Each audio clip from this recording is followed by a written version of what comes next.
creo que voy a iniciar con un pequeño resumen de las partes más importantes de la charla de la semana pasada. Un momento.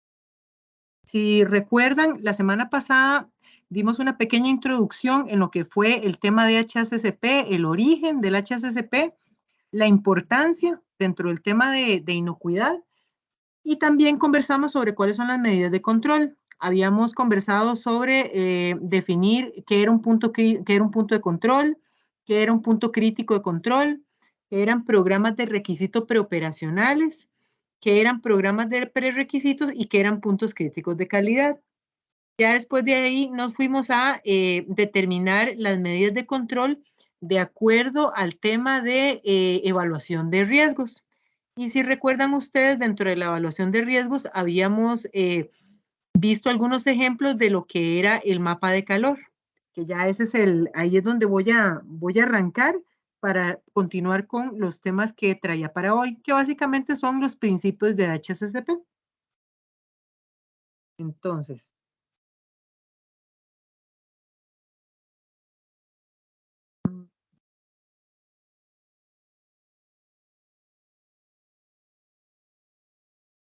si ven aquí la semana pasada habíamos visto varias cosas de lo que fue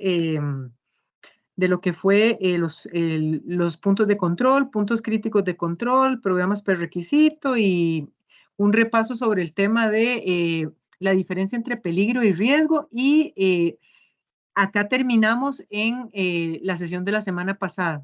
Habíamos terminado en lo que era ya una vez que tenemos identificados los peligros, lo que seguía era estimar el riesgo. Y si recuerdan, la estimación del riesgo se hacía determinando la probabilidad de que ese peligro ocurriera o se materializara, combinado con la severidad de ese peligro. ¿Qué pasaba si ese peligro se hacía realidad, ¿verdad? O sea, qué tan severo o qué tan grave podía ser para el consumidor, para el cliente, que ese peligro llegara ya al cliente, ¿verdad? Entonces aquí, si recuerdan, habíamos visto lo que era este mapa de calor de riesgos, en donde dependiendo del color y dependiendo de cómo clasificáramos la probabilidad y la severidad, nos daba un nivel de riesgo, y ese nivel de riesgo nos decía si era un riesgo bajo, que es lo que ven en verde, que son los cuadritos que ven en verde, un riesgo medio, que son los cuadros que ven en amarillo, o un riesgo alto, que son los cuadros que ven en rojo. Y entonces, la semana pasada habíamos visto estos ejemplos. Habíamos visto este ejemplo de, dentro de un análisis de peligros de una planta, de vegetales procesados, hicimos el ejercicio de analizar las fuentes de peligro que provienen de la etapa de residuo de materia prima, pensando en materia prima lechugas, ¿verdad? Y aquí estábamos analizando la probabilidad de que el camión de transporte de lechugas desde el campo, contenga contaminación por excretas de roedor. Acá lo que hicimos fue determinar la probabilidad y la severidad. La probabilidad determinamos que era improbable, de acuerdo a la tablita a la tablita que les había mostrado inicialmente, que era básicamente la clasificación desde A hasta E, dependiendo de si era una certeza, si la probabilidad era alta, si era probable, poco probable o improbable. Nosotros habíamos determinado que para el ejemplo este de las lechugas, la probabilidad era improbable porque pensamos o asumimos que en la planta existía un programa de aprobación de proveedores. Entonces, eso nos llevaba a clasificarlo con una probabilidad E. Y de la severidad, lo que podíamos asumir, por ejemplo, era que pudiera haber contaminación fecal, o sea, si el peligro de contaminación fecal por excretas de roedor llegaba al cliente, la gravedad o severidad de esto para el cliente podían ser síntomas leves durante pocos días. Entonces, eso nos llevaba a clasificar la severidad con un valor de 4. Entonces, en el nivel de riesgos, si combinábamos la probabilidad con la severidad, eso nos daba viendo ahí en las columnas, es cruzar los dos valores, ¿verdad? Cruzar el valor de probabilidad con el valor de severidad. Eso nos daba un valor de 23, que si ven es un valor que cae dentro del área verde. Eso significa que el nivel de riesgo es bajo. ¿Pero por qué es bajo? Porque existe un programa de aprobación de proveedores.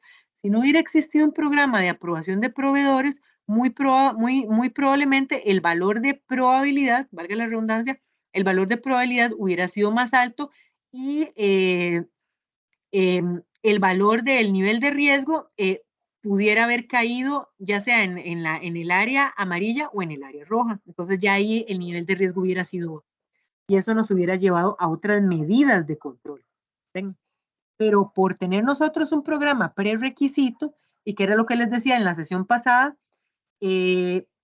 por el solo hecho de tener programas prerequisito, a la hora de que uno ya va a implementar un HACCP y hace un análisis de peligros, ya hay peligros de inocuidad que, por así decirlo, los atajan los programas prerequisito. Entonces, a la hora de que ya analizamos, hacemos un análisis de peligros en un HACCP, ya nos quedan los peligros que nos quedan son los que propiamente tenemos en proceso y que los eliminamos o los reducimos a niveles aceptables dentro del mismo proceso, ajustando los parámetros de una etapa determinada, una etapa de cocción, una etapa de desinfección, por ejemplo. Y el otro ejemplo que habíamos visto la semana pasada era aplicado, por ejemplo, a producto terminado. Si vieron el ejemplo pasado era aplicado a materia prima. Este otro ejemplo que están viendo aquí es aplicado ya a producto terminado. Por ejemplo, cuando uno en una empresa que se dedica a comercializar, se recibe un contenedor con producto terminado, un contenedor de quesos, por ejemplo, en donde se observa que se tuvo una desviación de temperatura en un contenedor refrigerado que contenía quesos. En relación a este tipo de incidentes, de acuerdo al historial de la empresa, ¿verdad? Este tipo de incidentes, este tipo de desviaciones de temperatura, o sea, ruptura de cadena de frío, se ha dado 2 o 3 veces durante el año. Y posteriormente se presenta, lo que se presenta es cuando se da una ruptura de cadena de frío de este tipo, en quesos, por ejemplo, en esta empresa, lo que se presenta posteriormente es problemas de calidad.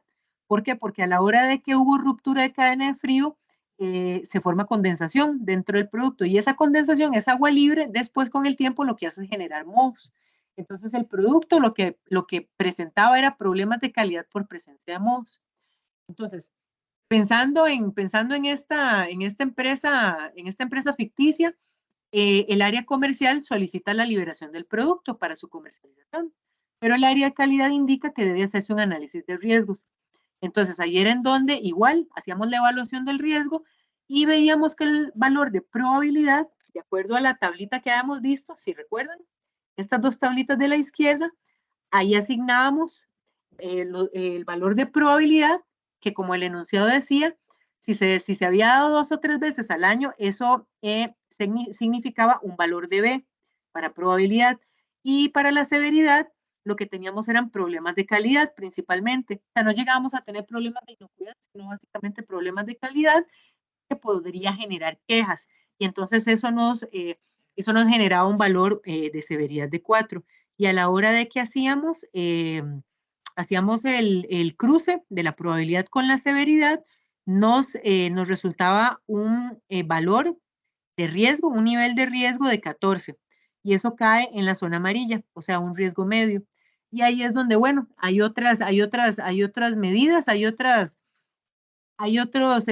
decisiones que hay que tomar para uno decidir si el producto se libera o no. Entonces, eso básicamente era lo que habíamos visto en la sesión. Y lo otro que habíamos visto en la sesión pasada era el tema del árbol de decisión, que aquí en la teoría a esto se le denomina modelos de determinación, porque acá, por otro lado, nosotros podemos determinar si una etapa es punto crítico de control o no, utilizando este árbol de decisión que proviene del HACCP del Códex Alimentarios. Entonces, utilizando este árbol de decisión, nosotros con una serie de preguntas podemos determinar si una etapa es punto crítico de control o no. Y acá tenemos este árbol de decisión, está enfocado en inocuidad, ¿verdad? Pero la semana pasada les había mostrado este otro árbol de decisión en donde tenemos integrado lo que es no solo inocuidad, sino, por ejemplo, punto crítico de calidad, dependiendo si, por ejemplo, en la pregunta 1, que dice que si hay peligros de inocuidad en esta etapa, entonces si la respuesta es no, entonces ya de una vez el árbol de decisión te dice que esa etapa hay que controlarla como un PSQ, o sea, como un punto crítico de calidad, si es relevante para nosotros, o sea, si es importante para nosotros lo que se hace en esa etapa a nivel de calidad. ¿Ven? Entonces, y a partir de ahí, continúan las preguntas. Si hubiéramos contestado que sí, entonces continúan las preguntas hasta llegar a determinar si la etapa es un PCC o si no es un PCC. Y si no es un PCC, ahí, si ven, el árbol de decisión dice parar. O sea, ya ahí uno se tiene que detener del análisis. Uno tiene que detener el análisis porque ya llegó a la conclusión de que la etapa no es un punto crítico de control. Entonces ahí se termina el análisis de peligros. Y bueno, y finalmente ahí en la parte de la derecha vemos que si las preguntas continuaran, las mismas respuestas nos llevan a determinar si es un programa prerequisito operacional o un programa prerequisito simple o es un PCC, un punto crítico de control. Entonces, aquí ya empezamos con lo que es, sí, aquí ya más bien esto, para repasar, también igual de la sesión pasada, habíamos determinado que dentro del análisis de peligros que se hace en un HACCP, normalmente en un HACCP se determinan o se identifican lo que son los peligros clásicos. ¿Cuáles son los peligros clásicos? Lo que son los peligros biológicos o microbiológicos, que esas eran las bacterias, virus, parásitos, todo lo que conocemos como organismo vivo. Están también los peligros químicos. Esos eran pesticidas, herbicidas, contaminantes inorgánicos, metales pesados, hormonas, etc. Y lo que son los peligros físicos, que son fragmentos de vidrio, metal, madera, piedras, papel, cartón, etcétera, ¿verdad? Plástico. Y acá lo que les quería dejar para su conocimiento, que me parece importante, que considero importante, es que recuerden que cuando uno hace una evaluación o un análisis de peligros en HACCP, estamos considerando lo que es peligros y que puedan generar contaminación accidental. O sea, estamos pensando en las fuentes de peligros dentro de mi proceso, pero que se dan de forma accidental, porque ya viene otro análisis adicional que se hace considerando la contaminación, los peligros de contaminación, pero que se hacen de forma intencional. Eso ya nos lleva a un programa que se llama Defensa de los Alimentos, que es un programa que de unos años para acá, cada vez las plantas lo tienen que implementar más y más, sobre todo si son empresas que quieren exportar a Estados Unidos, porque de lo que sucedió en Estados Unidos después del 2001, si ustedes recuerdan, en el 2001 se dio el evento o se dio la situación de las Torres Gemelas. Si ustedes recuerdan, fue un acto terrorista en donde se estrellaron un par de aviones en lo que eran las dos Torres Gemelas, que era el World Trade Center en ese momento. Y se dieron una serie también de actos terroristas relacionados con bacterias, toxinas, alimentos, etcétera. Todo eso era lo que se denominaba y se denomina bioterrorismo. Después del 2001, en Estados Unidos, por medio del FDA, se empezaron a modificar todo lo que fueron lineamientos de inocuidad justamente para prevención de bioterrorismo. Eso llevó a extender el HACCP tradicional, se llevó a extenderlo en lo que fue análisis de peligros, o sea, ya no solo considerar peligros microbiológicos o biológicos, químicos y físicos, sino también que eso llevó a considerar peligros como radiación, como toxinas, alergenos, lo que es fraude alimentario, que eso es adulteración de un alimento con fines económicos. Entonces, todas esas consideraciones adicionales dentro de un análisis de peligros se dio a raíz de todo eso que sucedió en Estados Unidos en el 2001. Entonces, dentro de todos esos nuevos lineamientos para prevención de bioterrorismo, fue lo que en el FDA se llamó lo que es el FISMA, que es la Ley de Modernización de la Seguridad de los Alimentos, que en inglés es Food Safety Modernization. Eso fue los nuevos lineamientos generados por parte del FDA para combatir o para prevenir la contaminación intencional y no solo la accidental. Entonces, ya ahora sí, dando un pequeño contexto de la sesión pasada, y ahora sí vamos a lo que es la información o lo que es el conocimiento que les traigo para esta sesión, que es ya propiamente los principios de HACCP. Entonces, tenemos que la aplicación de los principios del sistema de HACCP consta de las siguientes operaciones, que se identifican en la secuencia lógica de lo que ven allí en ese esquema, pero también es parte de lo que podemos encontrar en los lineamientos de HACCP del Códex Alimentarios.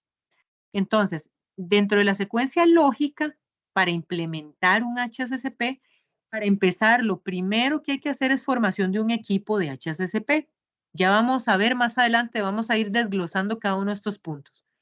Lo primero que ustedes tienen que hacer, si ustedes llegan a trabajar a una empresa de alimentos en donde no hay nada de HACCP, lo primero que tienen que hacer es conformar un equipo de HACCP, porque ese equipo es el que le va a dar seguimiento, avance y término a lo que va a ser toda la implementación de un HACCP en la empresa. Después, ya una vez formado el equipo de HACCP, lo que se va a dar es la descripción del producto. Hay que tomar el producto o productos a los que se le va a aplicar el análisis de peligros y hay que describirlos. O sea, hay que conocer el producto que vamos a empezar a trabajar. Ya vamos a ver cómo se hace. Después continúa con la determinación de la aplicación del sistema. Después, elaboración de un diagrama de flujo. O sea, yo ya tengo claro cuál va a ser mi producto, el que yo estoy analizando, el que yo voy a analizar, el que voy a trabajar, al que le voy a aplicar un análisis de peligros. Y para eso yo también necesito entender cómo se elabora ese producto. Y ahí es donde yo me tengo que ir al proceso y ver cada una de las etapas de transformación. Y la forma más fácil de ver eso es mediante un diagrama de flujo. Si no lo hay, tengo que crearlo. Y ya una vez creado el diagrama de flujo, o sea, todo el conjunto de etapas que me permiten ver cómo es que se elabora ese producto dentro de mi proceso. Ahí lo que tengo que hacer es que ya una vez que lo tengo en papel, lo que tengo que hacer es ir con este papel planta a verificarlo in situ, porque tengo que asegurarme de que lo que me dice el papel es lo que estoy encontrando en la realidad, lo que estoy encontrando en piso, ¿verdad? Entonces, ya una vez que yo verifique el diagrama de flujo in situ, ya acá entramos a la parte de enumerar todos los posibles riesgos, o sea, ya aquí ejecutar el análisis de peligros y la determinación de medidas de control. Aquí es donde, bueno, ya yo voy a empezar a ver todas las fuentes de contaminación, o sea, físicas, químicas, microbiológicas, alergenos, y ver cuál es la medida de control que necesito. Si lo que voy a medir se considera un punto de control, o si lo que voy a medir ya es un punto crítico de control, o si lo que voy a medir, lo que me interesa medir, lo puedo solventar con un programa prerequisito preoperacional o con un programa prerequisito sencillo, todas esas cosas. Y ya una vez que hemos hecho el análisis en donde hemos visto para cada una de las etapas qué puedo prevenir con programas prerequisito y qué definitivamente sí es un punto crítico de control, entonces ahí es donde ya tengo identificados los puntos críticos de control.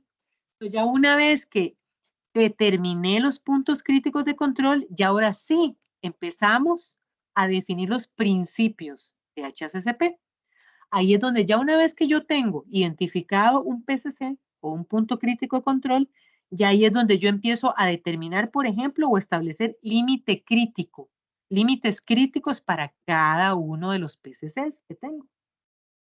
Si tengo solo un PCC, entonces solo ese PCC va a tener, voy a establecer límites críticos. Si tengo 3 PCCs, a esos 3 PCCs tengo que determinarles límites críticos. Ya vamos a ver qué es un límite crítico. Ya una vez que determiné límites, establecí límites críticos, lo que sigue es establecer un sistema de vigilancia. ¿Qué significa un sistema de vigilancia? Un sistema de monitoreo. O sea, ya una vez que yo determiné que tengo que medir, que tengo que estar midiendo cierto tiempo y cierta temperatura de la pasteurización, por ejemplo, pensando en que ese sea el PCC, pensando en que ese sea el punto crítico de control. Entonces ya ahora sí tengo que establecer mi sistema de vigilancia, o sea, mi sistema de monitoreo, o sea, que cada cuánto voy a estar registrando ese tiempo y esa temperatura. ¿Ven? Y después voy a establecer acciones correctivas. O sea, ¿qué pasa si cuando yo mido ese tiempo y esa temperatura no me dan los valores que se supone que me deberían dar? ¿Qué voy a hacer al respecto? ¿Cómo voy a corregir? Entonces, esas van a ser las acciones correctivas.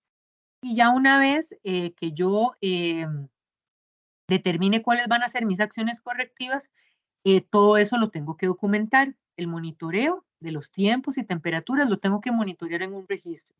Y si hubiera alguna desviación en el tiempo o la temperatura, yo lo tengo que registrar. ¿Qué acciones correctivas se tomaron? Y ya una vez que yo tengo toda esa información en un registro, ese registro alguien lo tiene que verificar, o sea, tiene que haber un procedimiento de verificación. O sea, a alguien le tocó llenar, completar ese registro, pero a alguien más le tiene que tocar verificar, supervisar, verificar que toda la información de ese registro está completa, está legible, es coherente y que si se dio alguna desviación, se incluyeron, se anotaron, se registraron las acciones correctivas. ¿Ven? Y finalmente, ya una vez que tengo ese registro completo con toda la información de la producción del día, está el nombre está el nombre o la firma o ambos de la persona que lo llenó y está también el nombre o la firma de la persona que lo verificó. Entonces, ya una vez que eso está completo, al final del día, yo voy y lo entrego, por ejemplo, yo voy y lo entrego a la gestora de calidad y la gestora de calidad o el gestor de calidad es quien lleva, perdón, el sistema de registro y documentación. Es quien va a custodiar todos esos, esa persona es quien va a custodiar todos esos registros, todos esos documentos. ¿Por qué? Porque eventualmente en una auditoría o en un reclamo, una queja, un retiro de producto, yo tengo que tener toda esa documentación a mano para poder yo ejercer una trazabilidad o una rastreabilidad del lote de producción del producto reportado o del producto afectado. ¿Ven? Entonces, ahora sí, vamos a ver cada una de las etapas. Como vieron en el esquema anterior, el punto número 1 era, o la etapa número 1, formación de un equipo de HACCP. Para conformar nosotros un equipo, tiene que tener claro que debe disponer de conocimientos y competencias técnicas adecuados para sus productos a fin de formular un plan HACCP eficaz. ¿Qué significa esto? Que dentro de mi producto, para yo poder tener criterio técnico de cuáles son las posibles, cuáles son las posibles fuentes de peligros para mi producto, fuentes de contaminación, que son peligros para mi producto, yo tengo que tener idealmente un común multidisciplinario. ¿Por qué?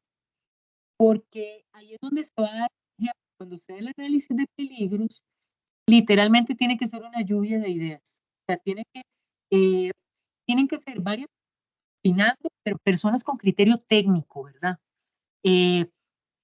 O sea, con conocimiento de ingeniería, con conocimiento de microbiología, con conocimiento inclusive de investigación y desarrollo, con conocimiento de producción, mantenimiento, etcétera. O sea, el criterio técnico es vital acá para que pueda generarse información coherente e información aterrizada de mi producto. ¿Ven? Entonces, por eso es que idealmente tiene que ser un equipo multidisciplinario. Entonces, en las empresas normalmente, lo que es un equipo de HACCP, la persona de calidad que es la del criterio técnico de inocuidad, ¿verdad? Está la persona encargada de producción, está la persona encargada de mantenimiento. En algunos lugares, inclusive, hasta involucran al de recursos humanos. En otros lugares involucran también al comercial. O sea, aquí todos tienen que entender que dentro de la organización, pensando en que todos tenemos cultura de calidad y que entonces eso significa de que todos somos calidad, todos tienen que tener claro la importancia de la calidad y sobre todo la inocuidad. Entonces, era lo que les hablaba en la charla pasada de que la calidad puede ser negociable.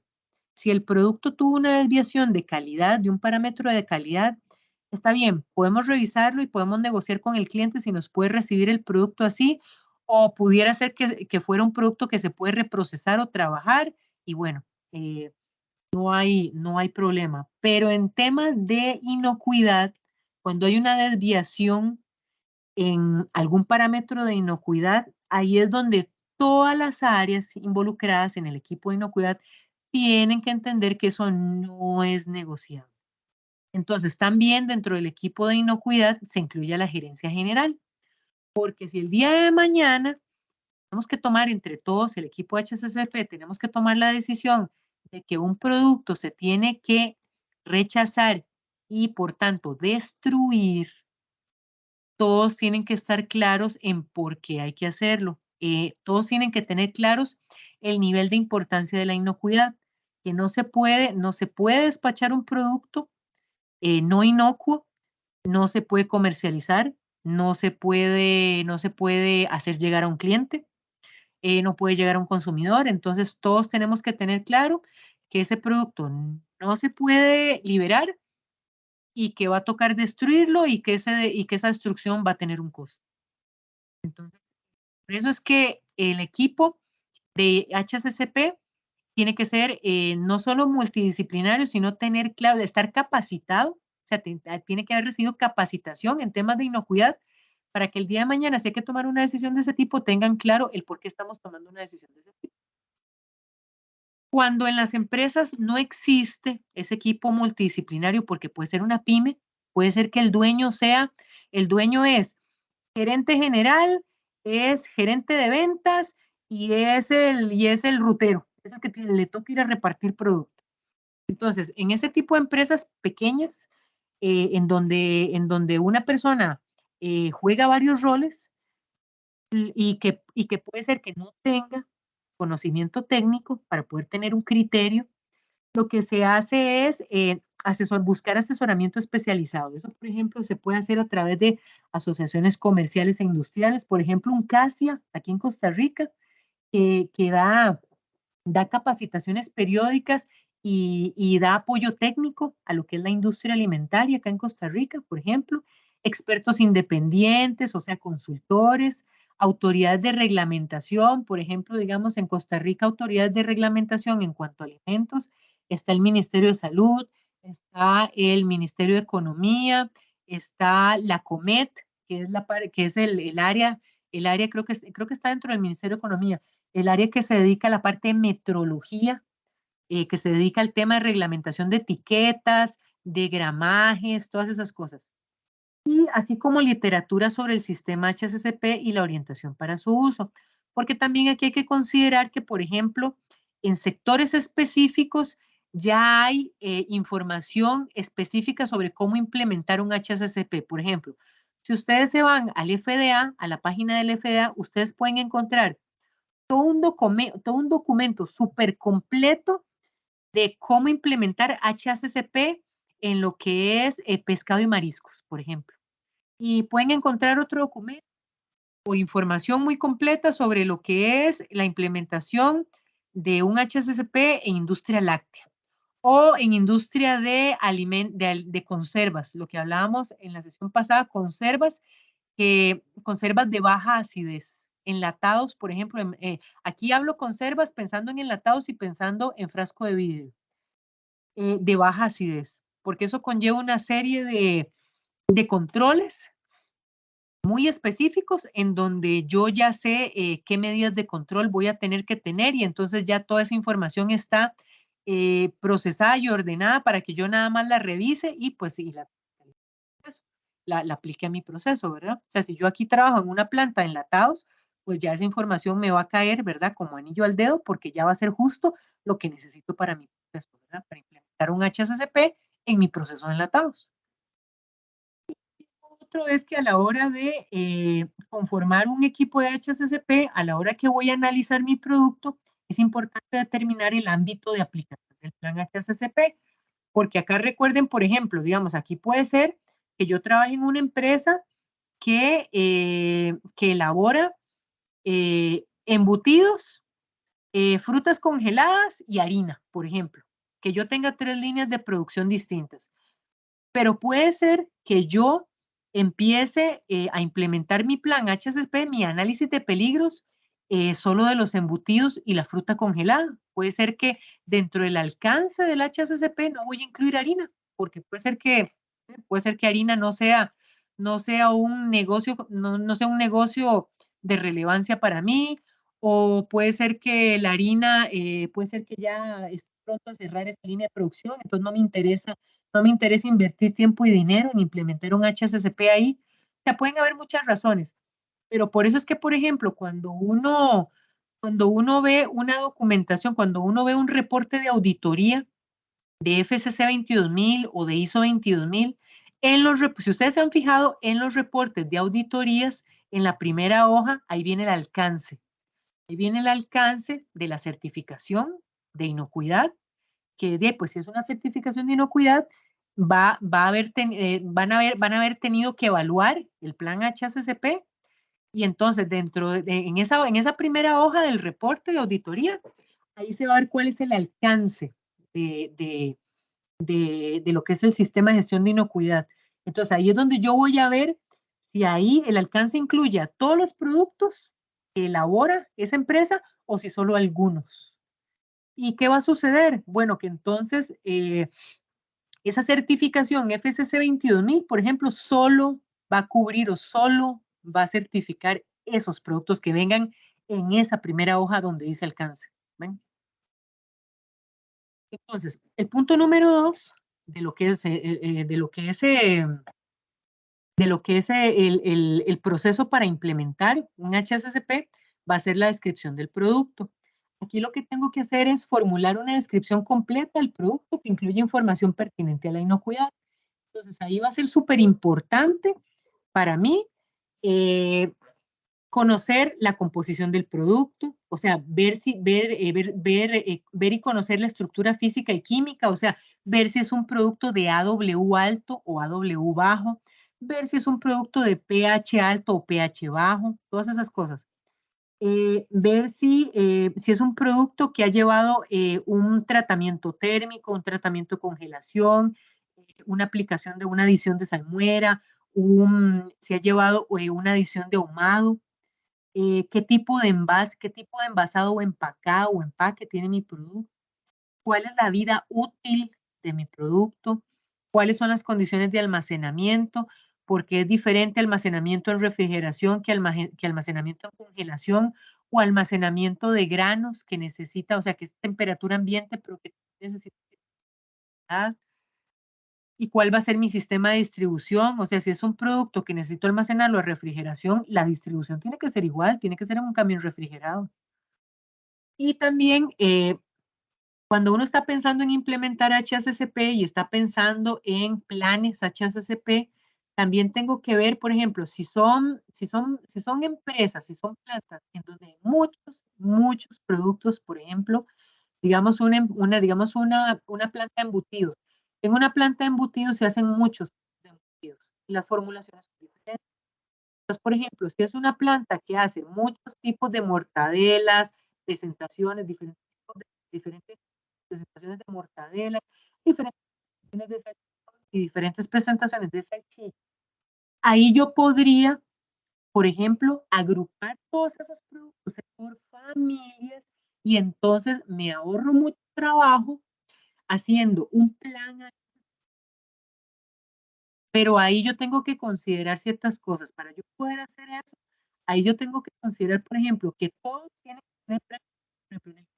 Si yo decido agrupar todas las mortadelas en una familia, yo tengo que empezar a revisar fórmulas para yo asegurarme de que todas las mortadelas tengan la misma forma, la misma forma. Porque con solo que haya diferencias, ya no puedo, en un solo plan, no puedo generalizar que hacer todas las mortadelas en un solo plan. ¿Por qué? Porque si hay diferencias, ya va a dar pie a que hagan a ver, entonces ya ahí me cambia.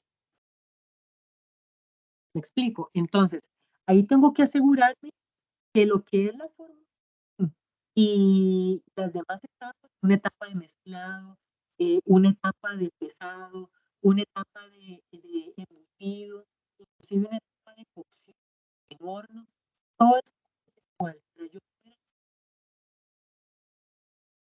Entonces, en empresas en donde hay muchos productos, yo lo que puedo hacer es agrupar todos esos perfiles y así entonces hago solo un HCCP, un plan HCCP para las mortadelas.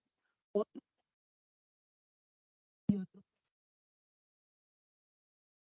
y otro plan HCCP.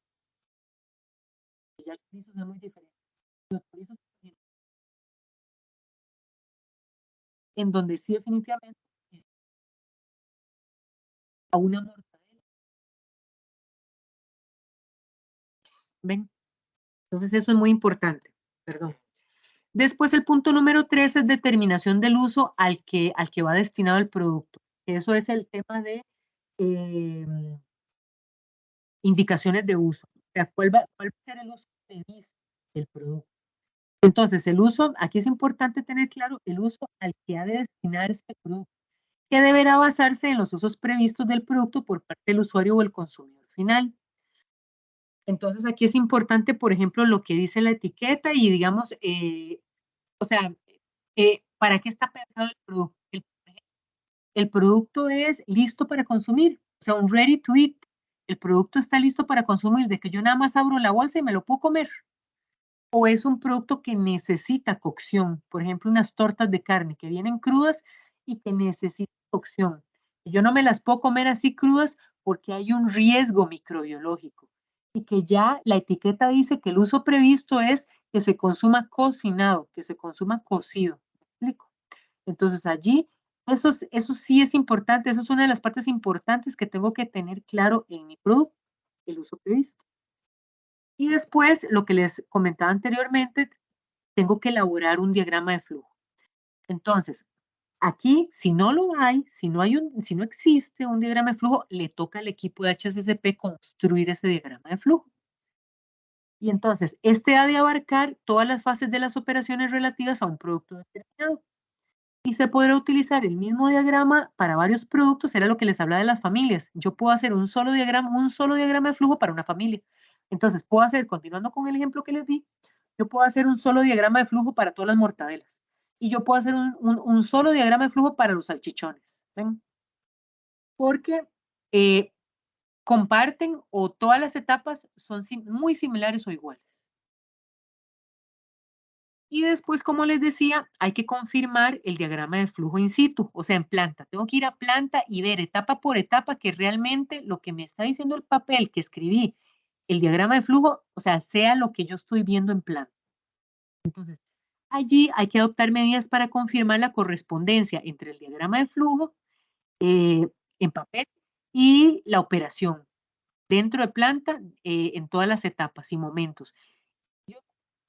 Que no me calza, yo tengo que cambiarlo, tengo que ajustarlo en el papel, para que el día de mañana, si llegan a hacerme una auditoría y el auditor lo que hace es tomar el papel donde está impreso el diagrama de flujo y se va a planta a verificar si realmente lo que dice el papel coincide con lo que dice la planta, ¿verdad? Con lo que está en proceso. Y entonces, la confirmación del diagrama de flujo deberá estar a cargo de una persona o personas que conozcan suficientemente las actividades de elaboración. Entonces, ¿qué se hace en una planta? Se supone que ya una vez que está listo el diagrama de flujo, o sea, se construyó el diagrama de flujo, le toca a cada una de las personas, si hay un equipo HACCP, le toca a cada una de las personas del equipo HACCP llevarse una copia de ese diagrama de flujo e ir a planta a verificarlo.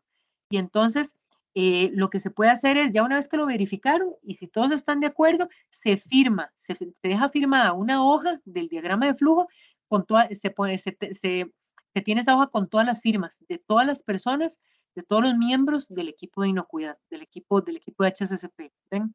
Porque así entonces ya se tiene evidencia documental. Por ejemplo, si yo quiero enseñarle a un auditor de que dónde está esa confirmación in situ, aquí tengo una hoja, tengo el diagrama de flujo impreso, tengo abajo, vea las firmas de todos los miembros del equipo HCCP.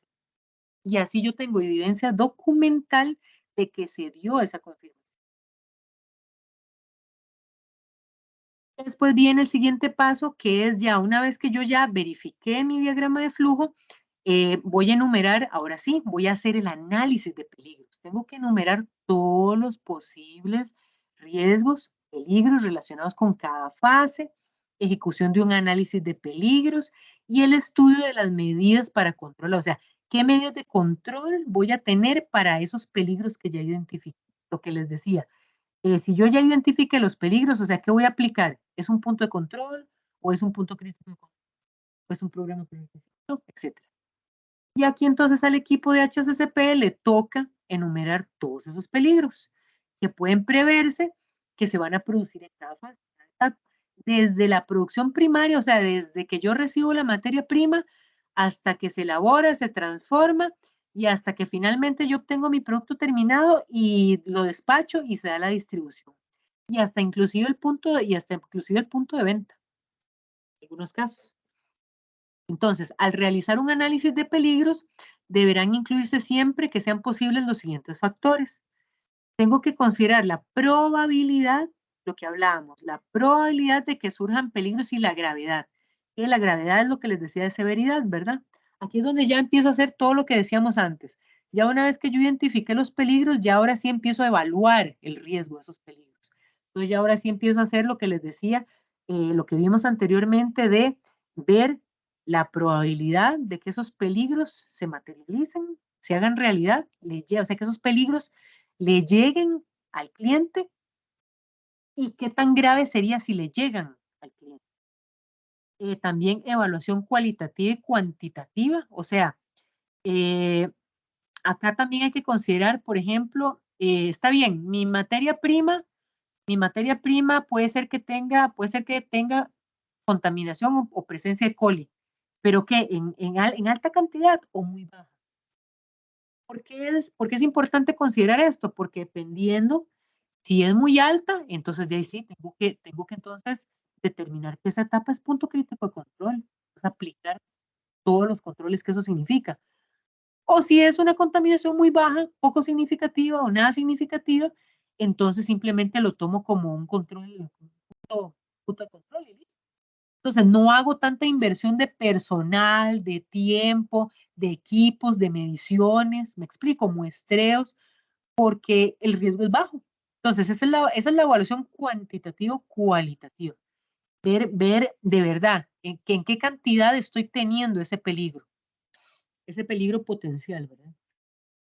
Después, también considerar, bueno, yo puedo tener E. coli ahí, pero entonces eso significa que ya, si yo estoy considerando como peligro E. coli, automáticamente tengo que pensar en que E. coli, lo que les decía en la sesión pasada, E. coli tiene 4 serotipos y en alimentos el patógeno es el E. coli. Entonces ahí sí yo tengo que considerar, bueno, digamos, de que si yo tengo el peligro, ya identifique el peligro de la presencia de E. coli, entonces sí tengo que considerar eventualmente que pueda estar presente la versión patógena de E. coli. Porque recuerden que, digamos, E. coli como tal es un indicador de materia fecal, pero yo también debería hacer análisis para saber si está presente la versión patógena, que es O157H7. Entonces, en un análisis microbiológico, yo tengo que enviar al laboratorio una muestra que yo envíe al laboratorio a analizar. Yo tengo que decirle al laboratorio que me analice las dos cosas, E. coli solo y E. coli O157H7, porque son dos riesgos distintos. Uno es riesgo de materia fecal y el otro es riesgo de patógeno, que ya es un riesgo mayor, ya es un riesgo alto. ¿Ven? Y también entonces, como les decía, ya una vez que yo identifique los peligros, ahora sí, ¿qué medida de control voy a aplicar? Un PCC, un punto de un programa prerequisito. Y puede ser que para yo controlar un peligro, puede ser que yo tenga que aplicar más de una medida de control. O sea, puede ser que yo tenga que aplicar, eh, por ejemplo, aprobación de proveedores, eso sería un prerequisito, ¿verdad? Un programa prerequisito. Tenga que aplicar un programa prerequisito de aprobación de proveedores, por ejemplo, y también tenga que aplicar un monitoreo, un análisis de laboratorio, por ejemplo, eh, en donde yo tenga un resultado microbiológico. ¿Me explico? Ahí es donde yo ya tengo que aplicar varias medidas de control para yo poder tener mi peligro bajo control. Y ahora sí, vamos a entrar propiamente en lo que son los principios. Todo lo que vimos anteriormente es como el preámbulo para yo poder aplicar los principios. Ya una vez que yo tengo un equipo de HACCP, ya una vez que yo tengo un diagrama de flujo validado y ya una vez que yo tengo, ya hice todo el análisis de peligros, entonces ahora sí, yo ya realicé el análisis de peligros. Entonces ya vi que unas etapas solo necesitan un punto de control y ya yo vi que hay ciertas etapas que sí son puntos críticos de control. Entonces por eso les ponía esta imagen. Esta imagen, digamos, es como el ejemplo de que yo mi proceso lo llevo por etapas, ¿verdad? Entonces, yo lo voy analizando por etapas y puede ser que simplemente la primera etapa necesite nada más un punto de control en donde estoy midiendo nada más. Puede ser un pH, puede ser un RIE, puede ser una AW, puede ser una humedad, o inclusive puede ser una evaluación, puede ser que nada más necesite por un tema de calidad, puede ser que aplique nada más una evaluación sensorial, que evalúe solo olor, color, sabor, apariencia, y eso lo documento igual, pero es un punto de control nada más. Pero si yo avanzo en mi proceso y determino que cierta etapa, que es la que ven en el centro, es un punto crítico de control, ahí sí las medidas de control cambian. ¿Por qué? Porque ahí sí yo tengo que hacer una serie de cosas que ya las vamos a ver más adelante. Yo tengo que hacer un monitoreo y ese monitoreo tengo que determinarlo qué voy a monitorear, cómo lo voy a monitorear, cada cuánto lo voy a monitorear y quién va a ser el responsable de monitorear. ¿Ven? Entonces, como ven, tengo que aplicar eh, o tengo que invertir otro montón de tiempo más y otro montón de energía y personal más para yo poder hacer todo ese monitoreo que necesita un PCC, un punto crítico de control. ¿Sí?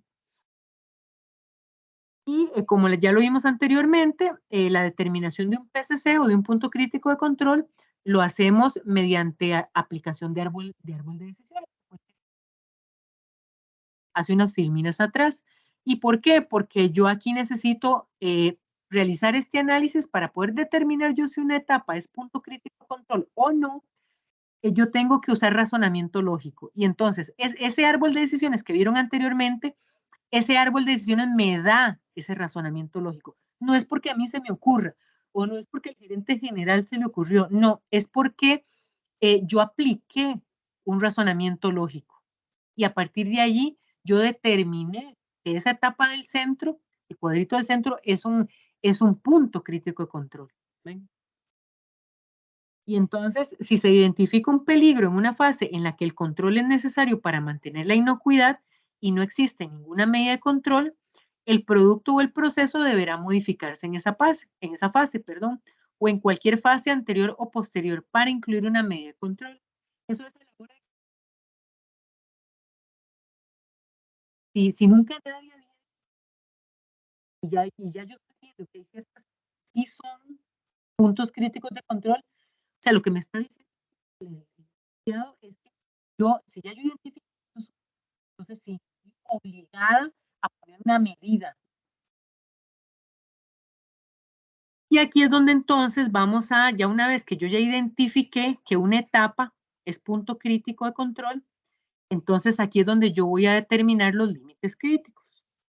Entonces, este cuadrito lo vimos en la sesión pasada, pero lo volví a traer porque ejemplifica muy bien lo que es un límite crítico. Entonces, en determinados casos puede haber más de un límite crítico, que es, por ejemplo, la primera línea en donde yo tengo que mi PCC es la pasteurización. Punto crítico, porque tengo peligro de enterobacterias patógenas. Mi límite crítico va a ser el tiempo y va a ser la temperatura. O sea, tengo dos límites críticos. Esos son dos límites críticos. El tiempo y la temperatura. No me sirve solo monitorear la temperatura o no me sirve solo monitorear el tiempo. ¿Por qué? Porque la pasteurización es un proceso térmico o es un tratamiento térmico que depende de dos factores, depende del tiempo y depende de la temperatura. Entonces estoy obligada a medir ambos. Y entonces entre los criterios aplicados, digamos, para un límite crítico, para determinar un límite crítico, estoy obligada o tengo que considerar temperaturas, tengo mediciones de temperaturas, medición de tiempo, medición de nivel de humedad, medición de pH, medición de AW, medición de cloro, por ejemplo, si es una desinfección, medición de parámetros sensoriales, que era lo que les hablaba, apariencia, textura, y los límites críticos tienen que ser medibles, o sea, tengo que tener valor. No puede ser de que yo diga sí, sí, y listo. Y yo pongo en un registro, sí, ok, está listo. No, yo tengo que tener un valor medible, un valor de temperatura, un valor de tiempo, un valor de longitud, en donde yo lo esté midiendo, o una medición de concentración, si yo estoy midiendo en una de concentración de cloro o de ácido peroxidacético, o un valor de pH si yo estoy midiendo un valor de... Explico. Entonces, sí o sí, necesariamente un límite crítico tiene que ser un valor medible. Y entonces, ya una vez que yo tengo mis valores de límites críticos establecidos, ya yo voy a lo que es establecer un sistema de vigilancia, que es el monitoreo que les estoy hablando. O sea, ya una vez que tengo claro que yo tengo que para la pasteurización, por ejemplo, me voy a devolver un momento. Yo ya tengo claro que para la pasteurización el límite crítico es una temperatura de 72 grados centígrados y el tiempo tiene que ser 15 segundos como mínimo. Entonces yo entonces tengo que empezar a monitorear mi proceso midiendo cada cierto tiempo que la temperatura, ver que la temperatura está dando ciertamente 72 grados y que el tiempo está dando también 15 segundos. Entonces, eso es a lo que se refiere la literatura con vigilancia, sistema de vigilancia, que aquí vigilancia nos referimos a monitoreo, ¿verdad?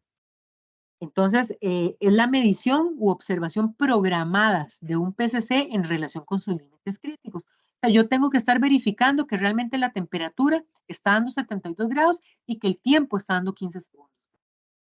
Y entonces, mediante los procedimientos de vigilancia, o sea, ¿para qué me sirve a mí el monitoreo? Porque el monitoreo me va a decir a mí si hay una pérdida de control en el PCC. O sea, si mi PCC se está saliendo de control, si se está desviando. Y entonces la vigilancia tiene que ser a tiempo para hacer las correcciones que permitan asegurar el control del proceso e impedir que se infrinjan los límites críticos. Porque, ¿qué es lo que sucede aquí? Cuando yo estoy monitoreando un PCC, siempre tiene que ser en tiempo real, o sea, tiene que ser en el momento que se está dando la pasteurización. Y yo voy al equipo en donde se está haciendo la pasteurización, un intercambiador de placas, una marmita o un autoclave, y yo tengo que ver ahí la medición en el reloj, tengo que ver la medición de la temperatura y tengo que ver en el otro reloj la medición de tiempo. ¿Por qué? Y yo anotarlo en el registro. ¿Por qué? Porque si yo voy y llego y mido esto en 2 horas y me doy cuenta de que hubo una desviación, o sea, la temperatura no llegó a los 72 grados o el tiempo no llegó a los 15 segundos, ya me agarró tarde para establecer la medida correctiva, ya me agarró tarde para aplicar, ejecutar la acción correctiva. Y entonces yo ya lo que tengo ahí es un producto no conforme, o sea, un producto no inocuo. Y entonces ya tengo que ver qué hago con ese producto. Recuerdo, o sea, ya tengo que ver qué acción correctiva voy a hacer ya con el producto desviado. Recuerden que HACCP tiene un enfoque preventivo. O sea, yo no voy a esperarme a tener la bronca del producto no inocuo, no. Yo tengo que prevenir. En enfoque preventivo, yo tengo que prevenir que los problemas se den. O sea, yo tengo que tomar acciones antes de que los problemas se den. Entonces, aquí en este caso, siempre el monitoreo de un PCC tiene que ser en tiempo real. En el momento en que yo vea si hay una desviación, de una vez aplicar la acción correctiva. ¿Explico? Y los datos obtenidos gracias a la vigilancia deberán ser evaluados por una persona designada que tenga los conocimientos y la competencia necesarios para aplicar las medidas correctivas cuando proceda. Entonces, es justo lo que les decía, si yo veo que hubo una desviación en el tiempo, la temperatura, tiene que haber alguien con criterio técnico que diga, sí, como acción correctiva vamos a volver a aplicar el proceso térmico del producto para asegurarnos de que reciba el tiempo y la temperatura que tienen que recibir. ¿Por qué? Porque si no reciben el tiempo y la temperatura que tienen que recibir, yo no me puedo garantizar que de verdad haya bajado la carga microbiana que necesito bajar o que de verdad haya eliminado el patógeno que necesito eliminar. Entonces, si la acción correctiva es volver a reprocesar el producto, está bien, pero tiene que quedar anotado. O si la acción correctiva va a ser aplicar, por ejemplo, en el caso de las desinfecciones con cloro. Si la acción correctiva va a ser volver a echar cloro, volver a echar ácido peracético, perdón, en el tanque de desinfección y volver otra vez a agitar ahí el tanque con la solución desinfectante y darle otra vez los 15 minutos de desinfección, esa va a ser mi acción correctiva. Y entonces a la hora que yo vuelva a medir la concentración y que la concentración esté bien y yo haya medido el tiempo de desinfección, entonces sí, ya se aplicó la acción correctiva y sí, ya ahora sí, la materia prima desinfectada se puede liberar para que continúe el resto de las etapas. ¿Ven?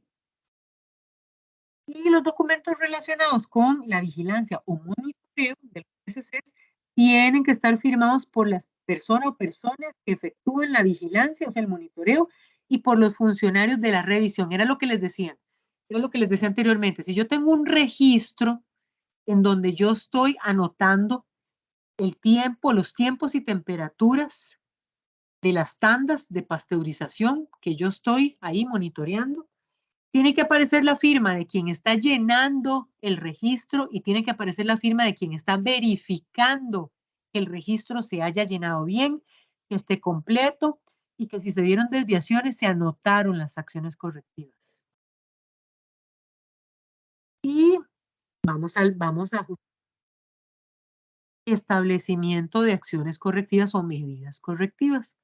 Con el fin de hacer frente a las desviaciones que puedan producirse, deberán formularse medidas correctivas específicas para cada PCC o punto crítico de control del sistema HACCP. Estas medidas deberán asegurar que el PCC vuelva a estar controlado. Era lo que les decía.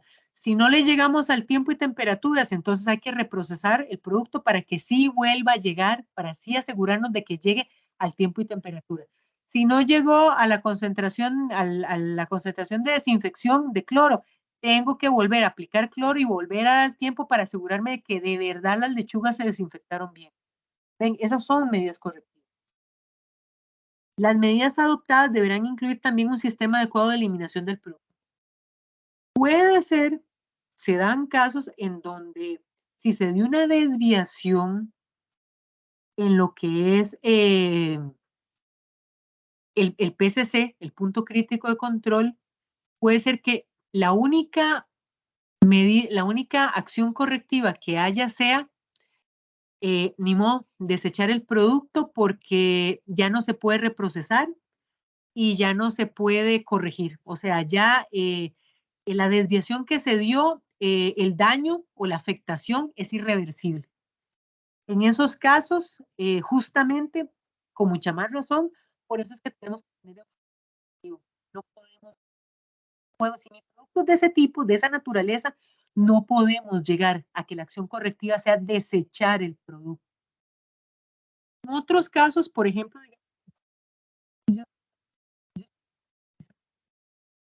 y no le logro llegar al tiempo y temperatura, se dio una desviación y me di cuenta tarde, el operario se dio cuenta tarde, el que estaba notando los tiempos y temperaturas. En ese caso, por ejemplo, yo no podría aplicar nuevamente, yo no podría aplicar una segunda, producto delicado. Si yo aplico una segunda pasteurización, puede ser, estoy hablando de un caso hipotético, puede ser que con una segunda pasteurización ya las características organolépticas de mi producto cambien y ya no sea del agrado del cliente final. Por ejemplo, si yo aplico una segunda pasteurización, puede ser que ya yo tenga problemas de pardeamiento no enzimático, que son las reacciones de Maillard, que son la caramelización de azúcares reductores, y entonces eso genera colores oscuros en mi producto, y entonces ya no van a ver la leche así blanca, bonita, sino que ya se va a ver una leche oscura, y eso no es normal, o sea, no es lo que yo estoy esperando en mi producto, no es la expectativa del cliente, ver una leche oscura. O ya se van a empezar a generar sabores a caramelizado o sabores a cocinado, a recocinado. Eso tampoco es la expectativa de mi cliente, no es lo que mi cliente está esperando de mi producto. Entonces, ya el riesgo de aplicar una segunda pasteurización es muy alto, de que ya el producto quede irreversiblemente afectado. Entonces, ¿qué es lo que puedo hacer en esos casos? Yo tengo otras líneas de producción, puedo desviar ese producto y usarlo para otro producto. Por ejemplo, si ya eso me pasó en esa leche y yo tengo esa leche y no quiero aplicarle una segunda pasteurización, esa leche la puedo usar para hacer mantequilla, hacer helados, esa leche la puedo usar. ¿Ven? Entonces, ya ese producto no conforme, entre comillas, lo salvo, puedo salvarlo de no desecharlo utilizándolo en otra cosa. ¿Ven? Pero eso en casos muy, muy específicos, muy, muy especiales y porque tengo chance y tengo apertura para usarlo en otros productos, ¿verdad? Pero no siempre va a ser así. Y finalmente, bueno, digo finalmente porque ya estas son las últimas etapas. Estamos llegando a las últimas etapas, pero ya llegando a las etapas, a los principios finales del HACCP, está lo que es el establecimiento de procedimientos de comprobación. Acá me refiero a comprobación con verificación, que era lo que hablábamos de que una vez que se completó el registro, ya tenemos completado el registro, la persona que está a cargo de completar el registro lo llenó, viene la parte de verificación, ¿recuerdan? O sea, tiene que haber otra persona que esté revisando que el registro se completó bien, que los límites críticos estuvieron dentro de control y que si hubo una desviación en los límites críticos, hubo acciones correctivas y que esas acciones correctivas fueron congruentes con lo que con lo que está en el procedimiento, por ejemplo, y que quedaron anotadas en el registro.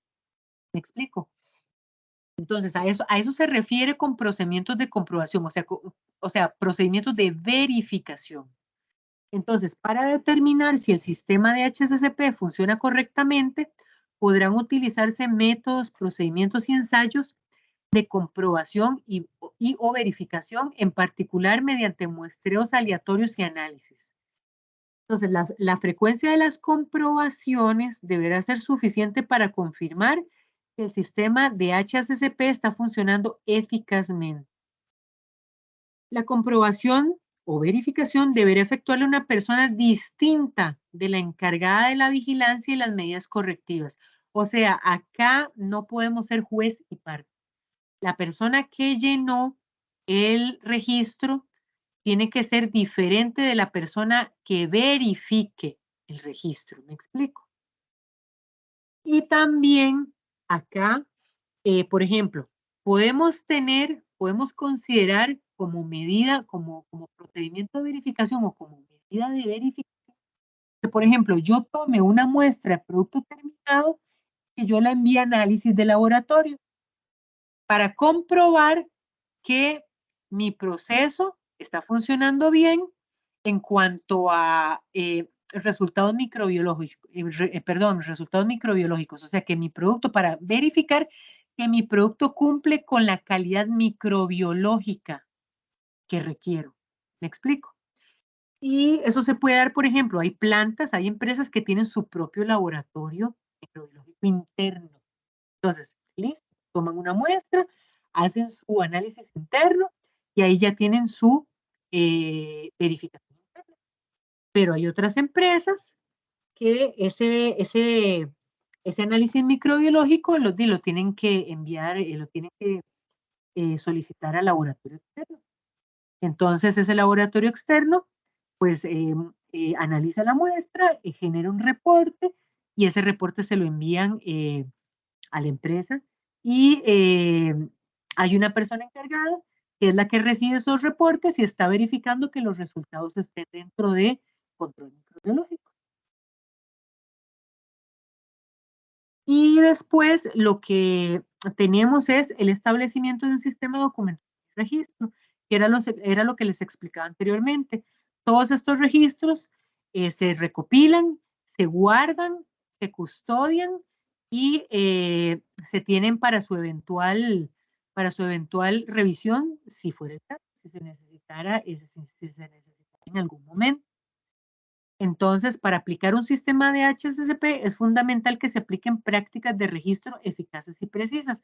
O sea, acá el tema de control de documentos tiene que ser a cargo de una persona que esté literalmente encargada de eso, tiene que ser la responsable de recopilar todos esos documentos, que haya un centro documental, que puede ser un cuartito en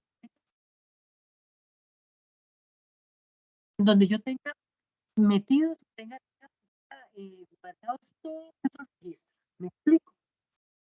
Para tenerlos disponibles en cualquier momento que necesiten. Entonces, ejemplos de documentación son, por ejemplo, el análisis de peligros. O sea, cuando yo implementé implementé mi HACCP y tuve que hacer el análisis de peligros, todo ese análisis tiene que quedar documentado. Y eso tiene que estar en un AMPO, en ese centro documental. También ejemplos de documentación, la determinación de los PCCs, o sea, toda la evaluación de riesgos que yo hice también tiene que estar documentado, o sea, tiene que estar en papel, por escrito y yo documentado. Ahora también se permite que toda esta información esté documentada de forma digital, pero entonces lo que también se evalúa o inclusive se audita es tener respaldada esa información, o sea, si por alguna razón la persona de informática renuncia y se lleva toda esa información o la borra o lo que sea que pase, tenemos respaldo de esa información a nivel digital. Ya ahora hay que pensar en eso. Si yo voy a tener mi información de forma digital, está bien, no hay problema, pero o sea, pero tengo que tener respaldos. Por si algo pasa, la computadora se quemó, el servidor se quemó, hubo un acto terrorista, nos hackearon la computadora, nos hackearon el servidor y entonces están pidiendo un rescate y entonces si no damos el rescate, no nos dan la documentación que tenemos, o sea, todas esas cosas. Entonces ya ahora hay que pensar, pensando en temas digitales, ahora hay que pensar en todo eso. Entonces es importante tener, eh, o si vamos a pagar una licencia,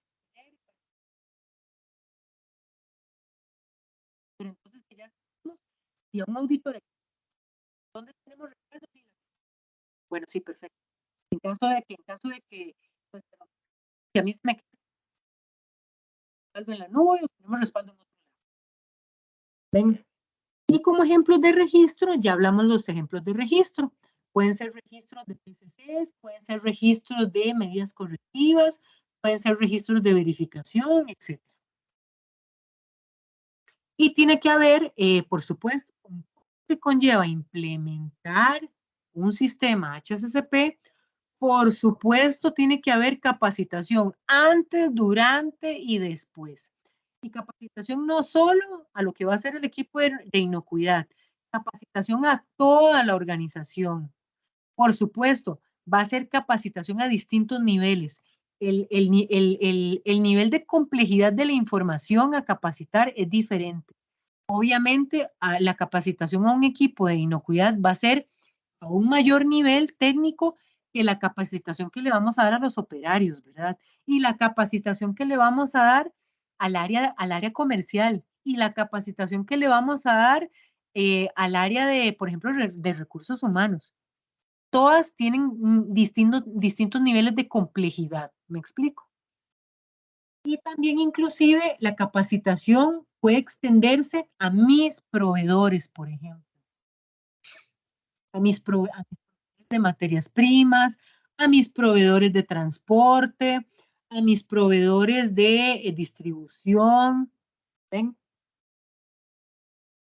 Y acá podemos ver ejemplos de todo lo anterior, podemos ver ejemplos. Acá podemos ver ejemplos, por ejemplo, de lo que es describir un producto, de lo que es descripción de un producto. O sea, primero conocer mi producto. Entonces, por ejemplo, acá en este ejemplo es, el producto es tallitos de apio.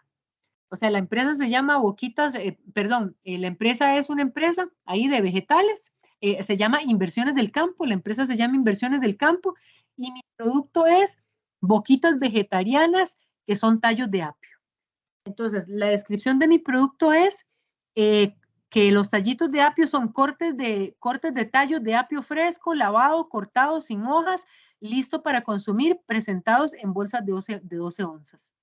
El empaque va a ser una bolsa de material plástico sellada conteniendo 12 onzas de producto. El tiempo de vida va a ser que bajo las condiciones apropiadas de almacenamiento, o sea, bajo una buena cadena de frío, la vida útil va a ser de 15 días. Y condiciones de almacenamiento, mi producto debe mantenerse en todo momento a una temperatura de 40 Fahrenheit o 4.4 grados centígrados como máximo, pero evitando temperaturas de congelamiento. O sea, no puedo llegar a 0 grados. Tiene que ser entre 1 y 4.4. ¿Y cuál va a ser el uso previsto? El uso previsto es que mi producto va a estar orientado a el público en general, ya sea en el ámbito doméstico o institucional.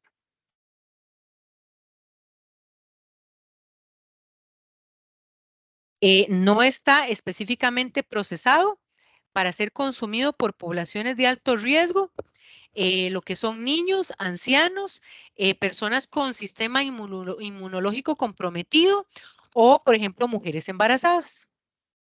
Entonces, ya una vez que describí mi producto, ya ahora lo que hago es generar el diagrama de flujo.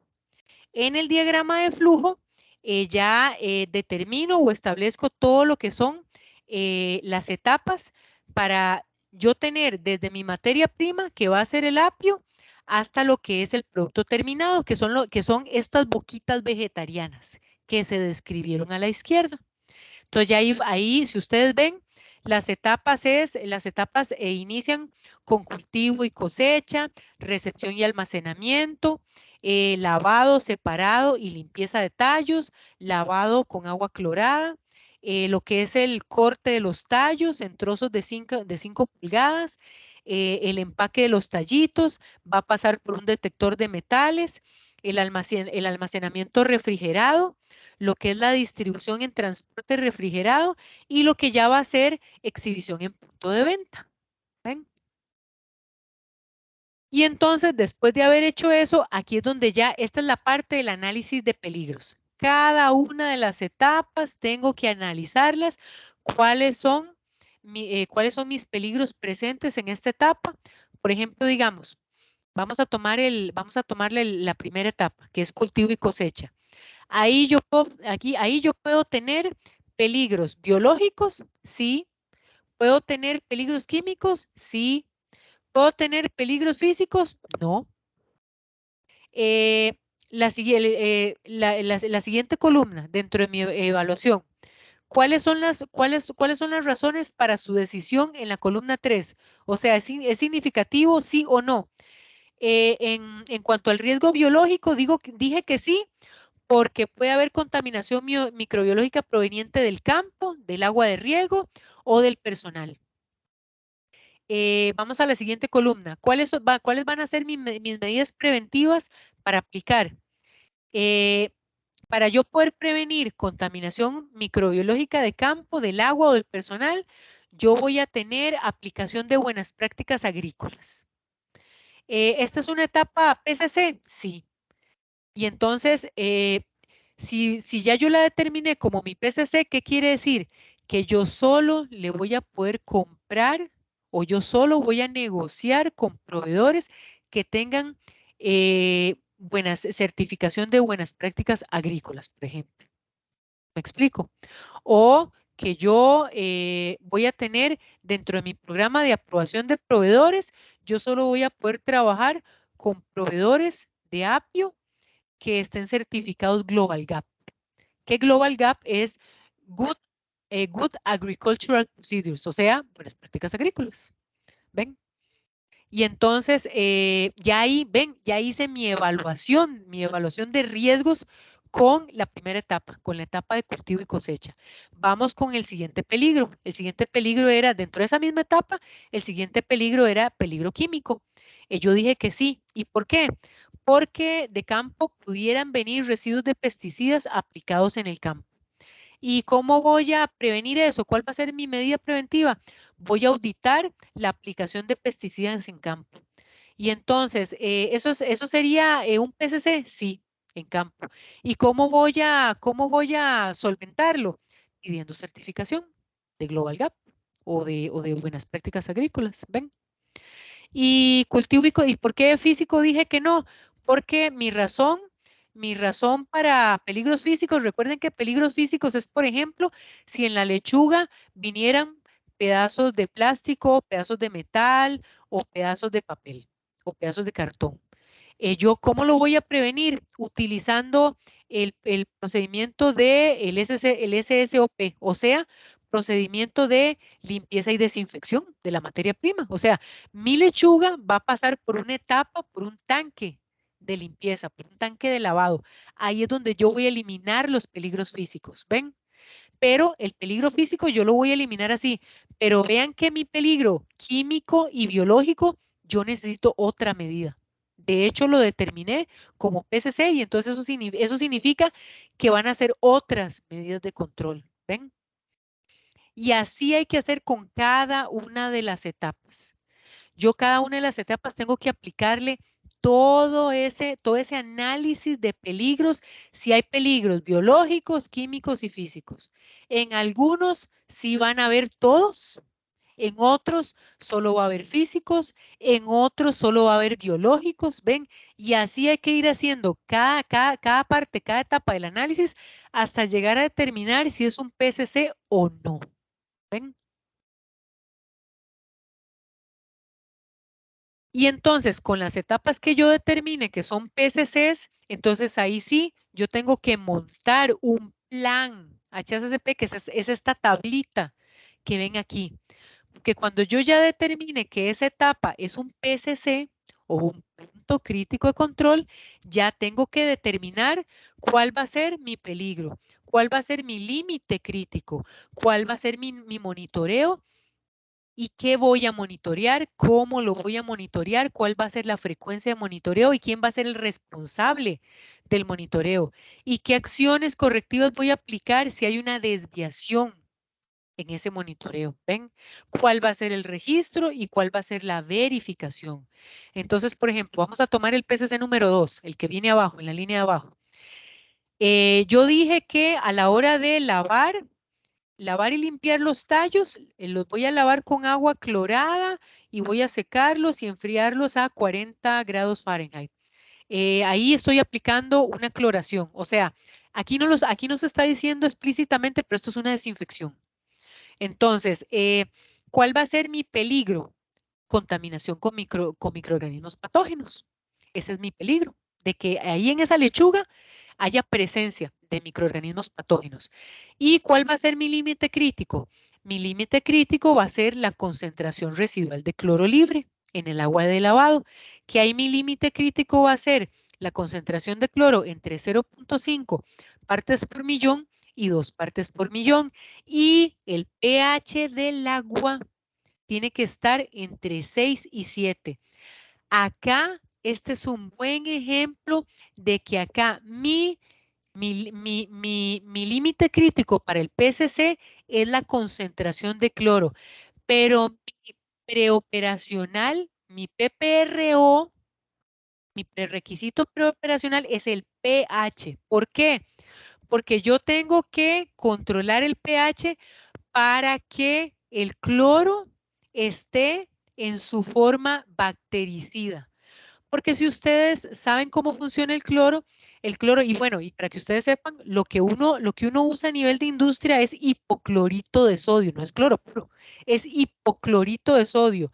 Y el hipoclorito de sodio es una molécula que dependiendo del nivel de acidez se comporta como ion hidrógeno o como ion hipocloroso, hipocloroso o perclorato. Bueno, o sea, la composición, o sea, la fórmula, la forma de la molécula se comporta de distinta forma dependiendo del pH del agua. Entonces, por eso es que es tan importante también controlar el pH del agua. Entonces, el ion hipocloroso es el que ejerce la función bactericida. Entonces, a mí esa es la forma del cloro que me interesa tener en el tanque de cloro. ¿Me explico? En el tanque de cloración, en el tanque de desinfección. Entonces, por eso es que inevitablemente voy a tener que controlar también el pH del agua. ¿Ven? ¿Para qué? Para que el cloro me funcione como yo quiero que me funcione. ¿Ven? Y entonces, ¿qué voy a monitorear? El análisis, la concentración del cloro libre. Y también voy a monitorear el pH del agua. ¿Y cómo lo voy a monitorear? Con un kit de medición de cloro libre y también con un pHímetro. ¿Y cuál va a ser la frecuencia de ese monitoreo? Cada 30 minutos. ¿Y quién va a ser el responsable de ese monitoreo? El supervisor de producción y el de calidad. ¿Y cuáles van a ser las acciones correctivas si hay una desviación? Parar la línea si los valores están fuera de los límites críticos y corregir. O sea, dependiendo, si yo mido el cloro y está por arriba de los límites críticos, significa que tengo que agregar agua para diluir el cloro. Si yo mido la concentración de cloro y está por debajo de la concentración que me tiene que dar, por debajo de los límites críticos, entonces quiere decir que tengo que agregar cloro y volver a dar un tiempo ahí de desinfección. ¿Ven? ¿Y cuáles van a ser los registros? Que voy a usar el formato de registro diario. ¿Y cuál va a ser la verificación? Va a ser comparar los records, o sea, el historial contra lo establecido, o sea, los valores. Voy a compararlos con lo establecido en el plan HACCP y auditar cada 2 semanas. Y también voy a tener una auditoría externa del plan HACCP al menos cada 3 meses. ¿Ven? Entonces, todo esto hay que hacerlo en una etapa que yo haya determinado como PCC o punto crítico de control. ¿Ven? Y aquí hay más ejemplos de cómo monitorear un PCC. Y aquí también, finalmente, yo lo que hago es nada más, teniendo siempre el diagrama de flujo que vieron antes, ya el diagrama de flujo ya con los PCCs identificados por etapas. ¿Ven? Y ahí nada más lo que coloqué adicional fueron los PCCs identificados por etapas y entre paréntesis puse el tipo de peligro, si era un peligro biológico o físico, o si fuera el caso, un peligro químico. ¿Ven? Y a la derecha lo que ven es un ejemplo de un plan HACCP, que igual que se cumple, que voy a, bueno, más bien un ejemplo de monitoreo. ¿Qué voy a monitorear? ¿Cómo lo voy a monitorear? ¿Quién lo va a monitorear? ¿Cada cuánto lo voy a monitorear? ¿Y dónde se registra? ¿Y cuáles van a ser mis acciones correctivas? ¿Ven? Y finalmente, ahora sí, finalmente, aquí les dejo cuáles son los 5 errores más comunes en la implementación de un HACCP. El error número 1 es no validar los PCCs. Necesito tener evidencia documental de cómo llegué yo a determinar que esa etapa es un PCC o cómo llegué a determinar que esa etapa no es un PCC, porque si lo hago mal, puedo estar poniendo en riesgo de inocuidad el producto y eventualmente al cliente. ¿Me explico? El error número 2 es no justificar con bibliografía el análisis de peligros. O sea, aquí es súper importante el tema de que nos vayamos a literatura. O sea, ¿qué es lo que dice la literatura de mi producto con respecto al historial, antecedentes de microbiología, de brotes de cuáles son las bacterias o patógenos asociados a mi producto? El error número 3 es llenar los registros solo para salir del compromiso, o sea, llenarlos por llenarlos, no entendiendo el nivel de importancia que los registros requieren, sobre todo registros de PCCs. El error número 4 es confundir monitoreo con verificación. Ya vieron que son dos cosas muy distintas. Y el error número 5 es creer que todo el procedimiento de acciones correctivas es llamar a calidad. O sea, ya vi que algo está saliendo mal, ya vi que mi proceso se está saliendo de control y mi acción correctiva es, llamen a calidad. No, esa no es mi acción correctiva. Mi acción correctiva tengo que tenerlo claro, qué es lo que voy a hacer si veo que mi proceso se está desviando. ¿Ven? Y acá finalmente, ahora sí, para lo que es, digamos, para que ustedes entiendan, dentro de todos los niveles, que eso ya creo que lo habíamos comentado en la sesión pasada, dentro de todos los niveles de implementación de inocuidad en industria de alimentos, yo tengo que empezar por lo básico, lo más básico. ¿Qué es lo más básico? Manipulación de alimentos, porque ahí voy a tener capacitación y educación básica del personal. Ya después de ahí continúo implementando, subo de nivel a BPMs, de ahí subo de nivel a un sistema de documentación, o sea, procedimientos. De ahí subo de nivel, ahora sí, a un HACCP, y de ahí subo de nivel a una certificación. Puede ser ISO 22000, puede ser FCC 22000, puede ser BRC, puede ser Primus GFS, puede ser SQF, puede ser IFS, pueden ser varias, pero ya es un nivel de certificación. Pero para yo poder llegar a ese nivel, vean todo lo que tuve que implementar. ¿Ven? Y eso sería, y muchas gracias. ¿Dudas, consultas?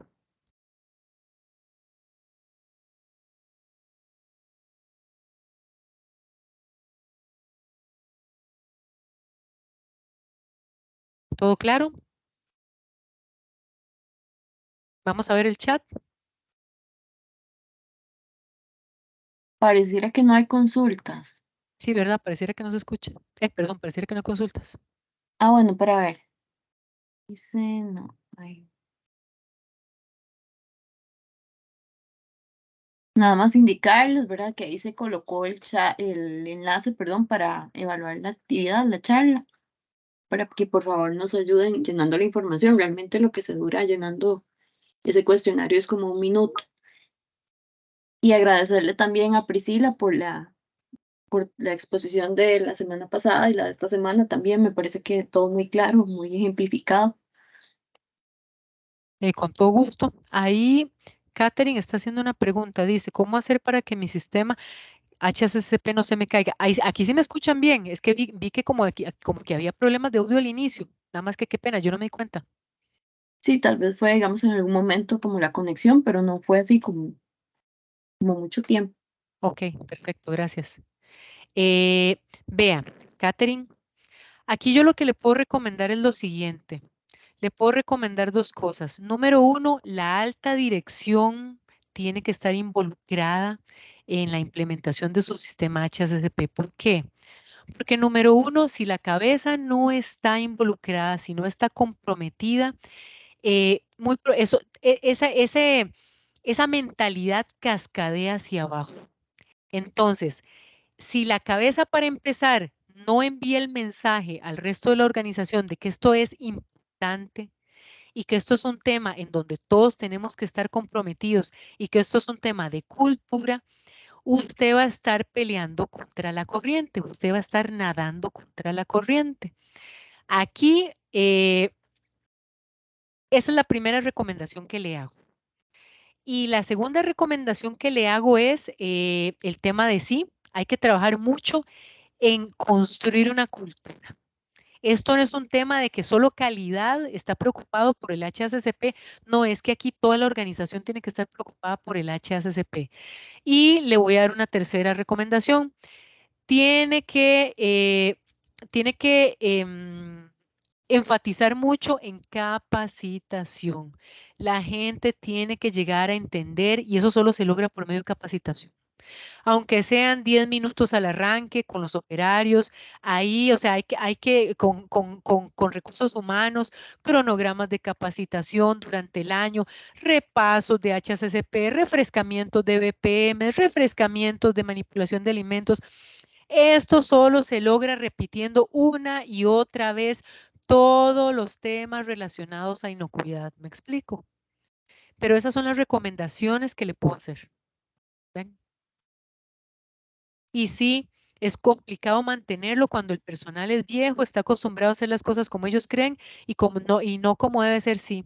Es muy difícil, pero por eso te digo, esto entra dentro de lo que conocemos como gestión del cambio. Si a usted le tocó llegar a una empresa en donde la gente ya es mañosa, la gente que como tiene 50 años de trabajar ahí, la gente lo que te responde es, no, pero es que esto siempre lo hemos hecho así, porque ahora lo vamos a hacer diferente. Ese tipo de gente va a ser altamente resistente al cambio, pero si el gerente general, si el jefe, si el gerente, ya eso viene por mensaje del gerente de que vea, usted tiene que obedecer porque si no, vamos a tener que considerar despedirlo, ahí ya la gente cambia. E inclusive van a haber momentos en donde lamentablemente van a tener que haber despidos. Dentro de la gestión del cambio, la resistencia es tanta que van a tener que haber 1 o 2 despidos y cuando ya la gente ve ese mensaje, que ya se envió el mensaje, que si no hacen caso, si no obedecen, lo que sigue es el despido, ya ahí la gente se alinea. ¿Ven? Pero sí, cuesta mucho, pero así se tiene que trabajar.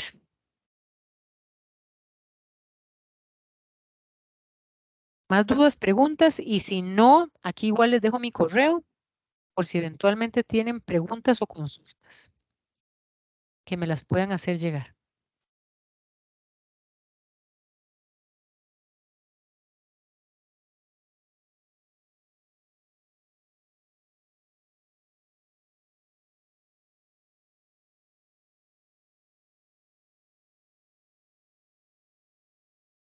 Bueno, me parece que ya no hay más consultas con respecto al tema. Pareciera que no. Entonces, de nuevo, agradecerle, Priscila, por el apoyo con estas charlas y también a las personas que se conectaron, que hay algunos, ¿verdad?, que estaban la semana pasada y que dicha que también pudieron aprovechar y estar esta semana. Sí, con todo gusto. Bueno, que tengan buenas noches y estamos en contacto. Buenas noches, muchas gracias. Con gusto. Buenas noches.